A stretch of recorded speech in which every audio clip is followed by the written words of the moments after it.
Hello YouTube, welcome back again to another Halloween film review. Let me scoot up a little bit closer so this way you can hear me a bit better. Uh, this is a horror review or Halloween review for the Horror Globe. Um, two films this time. Um, okay, the first one is Children of the Corn 4, The Gathering. And the other one I'll be reviewing is Children of the Corn 5, Fields of Terror. Part of Brian's set, which I'm looking for, and I highly recommend that you pick this up. I'll just tell you why right now. For Children of the Corn 3, Urban Harvest, for that film alone, okay, is well worth the price of admission. But getting back to this, both of these films actually have some actresses and actors in here. Two actresses who wasn't really quite big at the time, at least not to me. Okay, we'll start with Children of the Corn 4, The Gathering. It actually stars the only one that or two of them that I noticed actually. Karen Black, of course, we know is a veteran in these horror films, quite big in the 70s. Um, Trilogy of Terror, Burnt Offering. Uh, More recently, but not too recent. Um, House of a Thousand Corpses. She is now dead, I believe, in real life. Yeah. So Karen Black, and of course, okay, Naomi Watts, all right, from The Ring. How's that, huh? And Mulholland Drive, and various other things. King Kong. Okay, but Children of the Four, okay, Children of the Four, did I say, or Children of the Corn? Children of the Corn, Four, The Gathering. Okay, um, this film, it opens up. I'm just trying to think. They're all starting to bleed together now. Okay. It opens up with Karen Black. She's just walking around in her house, and then she gets a knock on the door, and there's this kid. Yeah, and he has a cut on his hand. So she opens the door and invites the kid inside to tend to his wounds. She goes upstairs to to fetch the first aid kit, drops the glass in the sink, and it breaks. And then she turns around, and next thing you know, the kid basically transforms into this like zombie-like creature and attacks her. She wakes up, and it was all a dream. Okay, and that's Karen Black's. It opens up with her. Later on, there's this, and turns out, Naomi Watts comes by for a visit. That's Naomi Watts actually plays Karen Black's daughter. Okay, and opens up. There's this drunkard who's exploring like the underbellies of a barn. And there's like a well in there, like an unused well or something. And I don't know if it's an underbelly part of it, but in a barn. I can't remember now if he actually goes under. I think it might have just been inside the barn. There's barnyard weapons, such as like sickles and the typical things that a barn would have. And then what is it? Oh, he goes down. Oh, he sees in the well. There's a string, or not a string, but a rope. He pulls it up, because he wants to get a water, to drink some. He's drinking alcohol. I guess he wants to dilute it now, right? So he pulls it up and he goes to drink out of the bucket. Now, that's just unsanitary. Turns out it's full of locusts. And then somehow this causes the resurrection of some. I can't remember the character's name. It's not Joe, but it's doesn't even freaking say. But some kid, okay, that from I guess way back when. It doesn't exactly specify the year, but I guess they killed him. He was like part of a traveling uh, uh, not really sideshow, but like a traveling a band of preachers, I guess, and he was like the kid, and something to the effect of I think they ended up killing everyone but the kid, and they ended up for heresy or something. I think they ended up burning him, take him out to the cornfield, and then they burned him to death, and he died that way. Quite terrible. But anyways, that character he comes back to life. Here's the thing, this fucking guy, he drops his bottle, okay, on the floor, on the ground. There's a barrel obstructing his path, and there's this fucking bear trap like thing, V-shaped, big ass type of bear trap, like novelty size, like huge, not your regular one, big. Instead of just stepping over the barrel to grab bottle. I mean, he attempts to reach for it over the barrel, just step over it. The fucking guy crawls under the bear trap, like an idiot. Horror movie though, folks. So I guess it's to be expected. Then, of course, we all know what happens.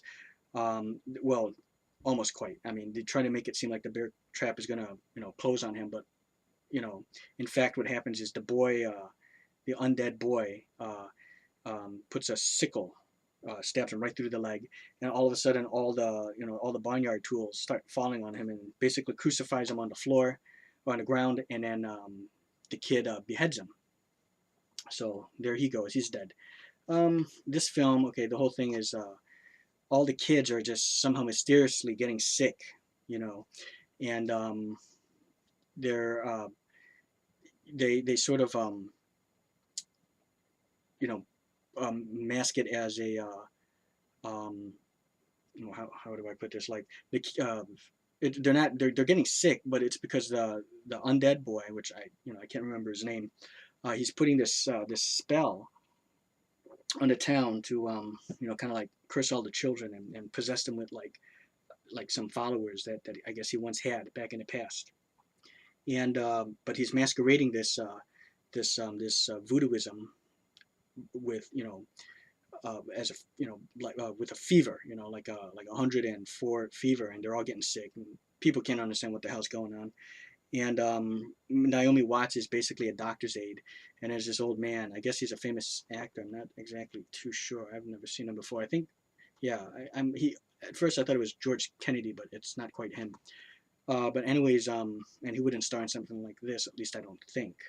So in any case, eventually this doctor, there's a scene, spoiler here, but it's not really like a high profile film, so I guess who cares? The doctor dies. It's got some pretty quality kills, I suppose.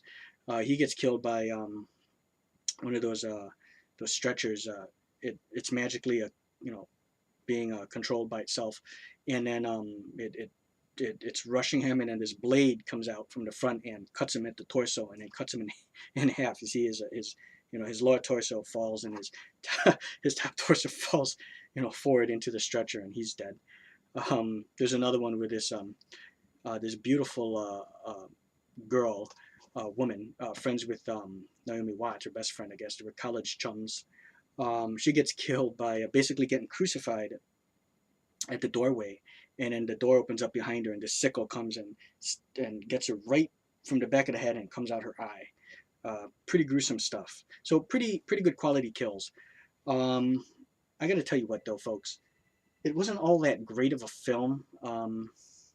It was just okay. Um, but yeah, that's just basically the whole premise, where the kid is just trying to possess the kids to I guess just to kill the town, just typical. And what's interesting is he who walks behind a rose is never mentioned in this film. Okay, um, so yeah, the performances were what to be expected. Not really bad, just not great either. It was fairly good, especially for a B horror flick. Okay, and a Children of the Corn sequel. Okay, so the next one, Children of the Corn 5: Fields of Terror. This one features a couple notable actresses or actors and actress. Um, one of which is, of course, David Carradine, whom we all know and love as Bill from Kill Bill, Kung Fu: The Legend Continues, um, Big Big Stan, I believe the film was. It was a comedy. Um, yeah, and it also stars Eva Mendes, beautiful Ghost Rider. You might recognize her from those Maybelline commercials. Okay, so and the premise here, it starts off with this kid, of course, a kid, and once again I apologize, I can't remember any of these motherfuckers' names in here, but this kid, he's just walking through the cornfield. Who knows why? Okay, and he comes across this flaming corn stalk, um, and the flames go into him and possess him. And next thing you know, there's this couple living in this house in the cornfield. I guess they own the cornfield apparently. And the kid, the husband comes out because he's hearing some noises. He has a shotgun, and the kid telekinetically lifts the man, um, and it's during a storm, lifts the man, like Carrie would, and lightning strikes him, and he dies, from electrocution, and he falls to the ground. The wife comes running out, and then she gets surrounded by these kids, and then they hack her to death. Some decent quality kills. There's a bit in here where, Eva Mendes and her friends. She's not exactly the main character in this film, but it's her, and then she's got three other friends, and then two other buddies that they're following. And what they do is they're I don't know exactly. I can't even remember where the hell they are going, but they're going somewhere. like oh, that's what it was. I think her brother, Eva Mendes's brother, I think it was, died, and they're taking his ashes somewhere. Yeah, I believe that's what it was. You can see how much how focused I am in these types of films. I mean, I'm focused, but it's a B horror film, okay? And I guess the two friends that are gone ahead of them, he's leaving these blow up dolls, these fuck dolls, basically, um, as like breadcrumbs, which way to go. And the fuck doll is pointing, their whatever directions to go, leaving them on like a post sign and gas station, stuff like that. So in any case, so they're following, and then they get into prior to this happening, the two couples leaving up the blow up dolls, they go into the cornfield because I think she like seen something. They had to park for some reason, and she was just when they were leaving at the gas station, she saw something, of course, in a cornfield. It wouldn't be children of the corn without something like this happening. So she goes in there, and then she gets, of course, killed by the kids, and then the husband follows, and he witnesses the boy that was possessed.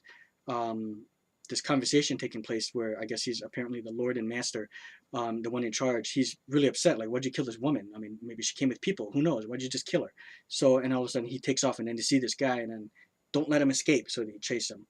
And this one they actually do mention he who walks behind the rose a little too abundantly, in my personal opinion, but that's fine, whatever. So they kill him and behead him.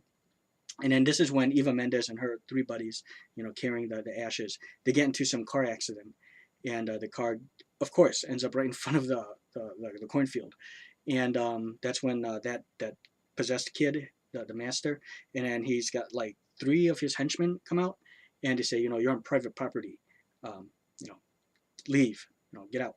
So then they say, okay, well, we crashed. Do you have a phone? Ain't no phones around here, they say. So you have to leave. So they go back into cornfields, right? Yeah. And then fucking Eva Mendes looks at one of the kids, I guess, to show that there's some kind of connection between those two, and that later on comes into play, in which Eva Mendes does something tremendously fucking stupid in this film. Let's just say it was an unnecessary sacrifice, and I guess she's suffering from the loss of her brother. Let's put it that way. So anyways, let's get down to it. David Carradine plays a guy named Luke, and he's sort of like the man in charge, but there's a little twist about that. So let's just leave it at that. And I thought he gave a fantastic performance. Yeah, David Carradine gave a fantastic performance in this film. His traditional, yes, your brother came to us. You have to understand, he was rather depressed. We changed, his usual self. Okay, so great performance by David Carradine. Now I don't know if it's just me or not, but they seem to be getting these sequels seem to be getting slightly worse and worse. Okay, so far the best one being on here is Children of the Corn 3, and like I said, I have ties to it being in Chicago. I don't know what the fuck these two places is taking place. I think it's still in Nebraska. Just maybe I just wasn't focused and I missed it because I wasn't quite paying attention exactly. But let's go ahead and read this, all right?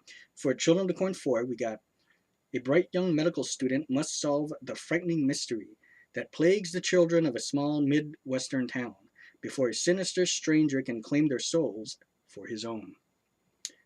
What's that say? 1996? God damn it, it's so small. If you see me struggling when I read, it's either the text is too small and perhaps I need new glasses, but come on, what is this? I mean, I'm reading like it's like in fine print, okay? Really, really, as they say, in fine print, like, those, like when you're signing a document, you have to read the fine print, and it's so goddamn small. It's like one of those, so I gotta let my eyes readjust here. Sorry about this, folks. 1996 in color. I think that says 80, it's either 85 minutes or 95. I think it says 85 minutes. Rated R for strong horror violence and gore and for some language. No nudity to be found in this film, and I thought it would have helped. Naomi Watts, of course, looking fine as ever, so that kind of helps, but she does not get nude. And no, she does not. Okay. Okay. And I'll read Children of the Corn 5. No special features, mind you.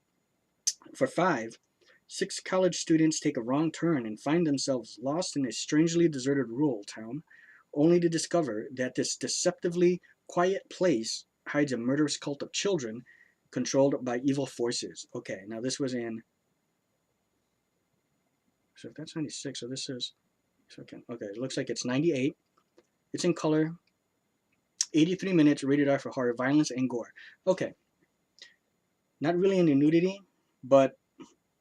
Okay, folks, the best you get, okay, the sex dolls, for one of them that it leaves in the gas station, because it's got like a bra and a panty on, you just see like a little, the nipple slip of it, just in case you folks out there are interested in, to know. I try to let you guys know if there's like a nudity involved in these type of films, because when you're watching these kind of horror films, it's for the gore, the blood, the cheesy acting, the killings, the deaths and stuff like that, how the gore, and of course the nudity and beautiful girls. Okay, so it's all in good fun. It's all part of the fun. And same thing, for the ladies, there's sometimes you see nudity of guys, but none to be had in here, folks. Okay.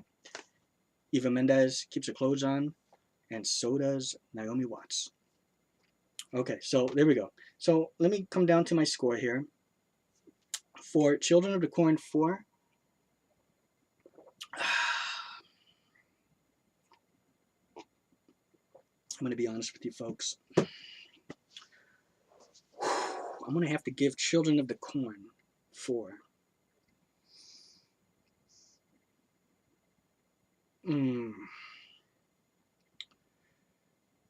I guess, God, I almost want to say generous, but let's go with, I was solid, but let's go with generous, because if I say solid, it's giving it a little bit too much. A solid 2.75. I'm sorry, not a solid, a generous 2.75.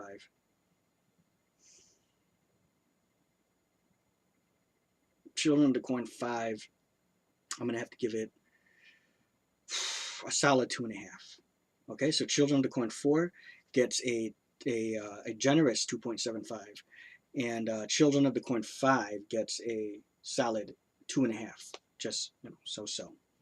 Okay, so there we go. I hope you folks enjoyed this, and just in case you are wondering too, not wondering, but just to let you guys know, the film we saw in between Children of the Corn 4 and 5, because to break up the monotony and break up things, and I'll be doing a review of it, of course, is a Garfield Halloween. Okay, so a review for that coming up shortly. Okay, thank you folks for watching, and subscribe to the Horror Globe. Subscribe to everyone involved in the Horror Globe.